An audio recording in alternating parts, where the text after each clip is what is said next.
लफ्ज़े अल्लाह अरबी ग्रामर के अंदर दुनिया का पहला लफ्ज़ है जिहदी तस्नीया ते जमा को सिर्फ इको ही लफ्ज़ है। हुण जिहदे नाम की तस्नीया जमा नहीं ते उहदी जात की तस्नीया जमा क्यों बनाने आ? बोलिए। तो इस वास्ते अकीदा तौहीद जिहड़ा है ये अल्लाह की बहुत बड़ी नेमत है। तीन लफज ने, एक है अकद, एक है अकीदा ते तीसरा लफज है अकीदत। अकद का माना होता है गिरा गंढ, उकदतुन निकाह, फला मर्द दी फला औरत ना अकद हो गया। यही आंदे हो ना? वो बोलो तो सही की होया भाई, अकद हो गया, गंढ वज गई।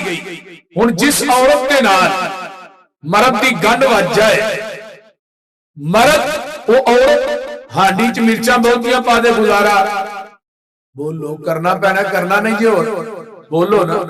अगर नमक बहुता पै गया, गुजारा हो जाएगा। कपड़े नहीं धुबे, गुजारा हो जाएगा, करना पैना है।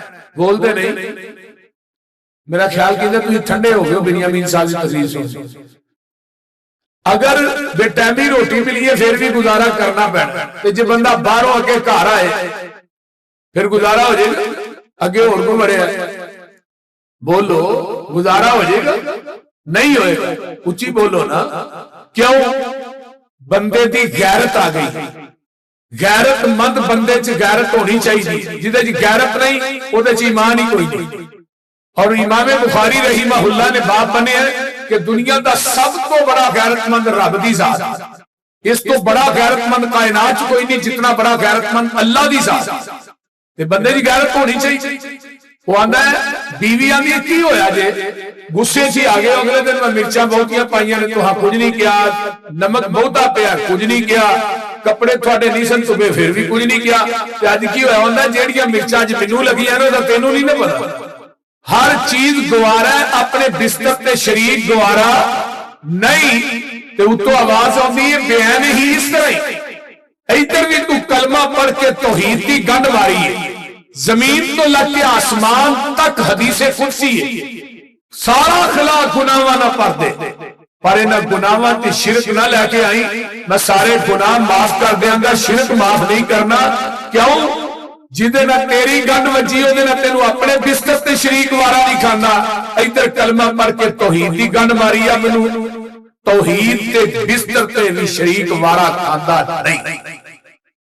कुछ समझ आई जे कि अगली भी गई? बोलो।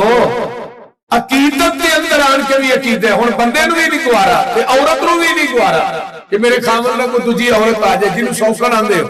100 किन दा माना चिंगारी हुंदा है। 100 चिंगारी इकट्ठी करो तो एक सौकन बनदी है।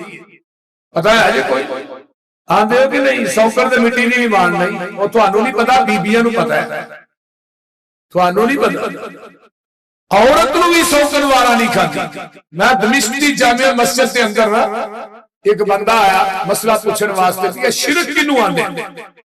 वो बंदा के हाथ चो दूरों आया सफर करके ना कि मैं मौलवी साहब ने मसला पूछ के आवा, शिरक का बड़ा रौला पिया है, तो मैं पूछ के आना शिरक किनू आंदे। मौलवी साहब ने आन के पूछा भी मैं जी बड़ी दूरों आया ते शिरक का मसला दसो, शिरक किनू आंदे। मौलवी साहब आंदे ने रहना ही कि जाना ही? आंदा नहीं जी नहीं, मैं रहना है, मैं बड़ी दूरों पैदल आया, रात का टाइम है तो मैं पैदल जाना, हुण मैं किसे जाना, मैं रात इत्थे ही रहांगा, सुबह जावांगा। मौलवी साहब ने चारपाई डाह दी, एक बारी दे अगे परले पासे रहायश सी।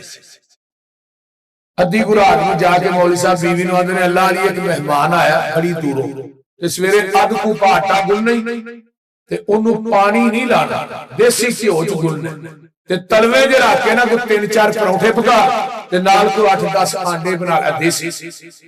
वो कहन लगी केड़ा मेहमान है जिहड़ा मौलवियां दे घरों आंडे खाण आ गया? इन्हां दे घरों ते किसे नूं बई लस्सी ना लभे, आंडे खाण आ गया। कित्थों आया जे मेहमान जिहदे वास्ते तलवे परौंठे ते आंडे?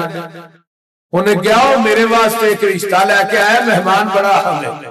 उन्हें कहा बड़ी खूबसूरत लड़की है ते ओहदे नाल तुहाडा रिश्ता कर देने, वो भी इलम पढ़ी है, तुसीं भी इलम पढ़े हो, वो भी इलम पढ़ाए, तुसीं भी पढ़ाओ। अजे इन्नी गल मुकम्मल नहीं हुई, मौलवी दी बुढ़ी ने गालां दी फैरन खोल दी, विचे ही मेहमान नूं ते विचे ही मेजबान। हुण मेहमान सारी रात गालां सुनदा रहा, डायरेक्ट भेजदियां रही। वो जरा तू चुप होण लगे मौलवी साहब फिर छेड़ दे ਉਹਨੇ ਹੁਣ ਕਿਹਾ ਸੀ ਫਜਰ ਪੜ ਕੇ ਤੂੰ ਮੇਰੇ ਕੋਲ ਮਸਲਾ ਪੁੱਛਣਾ ਹੈ।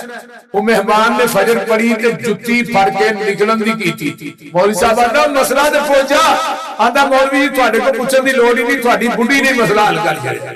ਅਹੇ ਉਹ ਕਿਵੇਂ? ਇਹ ਜਿਹੜੀ ਛੋਟੇ ਜਿਹੇ ਘਰ ਦੀ ਮਾਲਕ ਹੈ ਉਹਨੂੰ ਸ਼ਰੀਕ ਵਾਰਾ ਨਹੀਂ ਖਾਂਦਾ, ਤੇ ਜਿਹੜਾ ਪੂਰੀ ਕਾਇਨਾਤ ਦਾ ਮਾਲਕ ਹੈ ਉਹਨੂੰ ਸ਼ਰੀਕ ਕਿਵੇਂ ਵਾਰਾ ਖਾਏਗਾ? ਉਹ ਗੱਲ ਦੀ ਸਮਝ ਆ ਰਹੀ ਜੇ ਕੋਈ ਨਾ? ਅੱਲਾਹ ਨੇ ਤੁਸੀਂ ਦੁਨੀਆ ਦੀ ਜ਼ਮੀਨ ਤੇ ਆਰਜ਼ੀ ਵਾਰਿਸ ਹੋ। ਆ ਜਿੰਨੇ ਬੈਠੇ ਆਂ ਆਰਜ਼ੀ ਆ। ਬਾਬੇ ਦਾ ਇੰਤਕਾਲ ਹੋਣਾ, ਨਾਲ ਹੀ ਇੰਤਕਾਲ ਉਹਦੇ ਮੁੰਡੇ ਦੇ ਨਾਲ ਚੜਨਾ ਕਿ ਨਹੀਂ? ਚੜ ਜਾਣਾ। ਤੇ ਸਾਡੀ ਜ਼ਮੀਨ ਤੇ ਕੋਈ ਕਬਜ਼ਾ ਕਰੇ ਕਰਨ ਦੇਨੇ?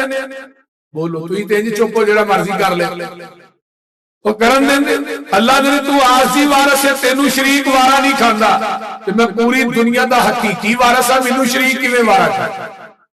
इस वास्ते मेरे भाई और रब्बुल आलमीन ला शरीक है, कोई शरीक नहीं।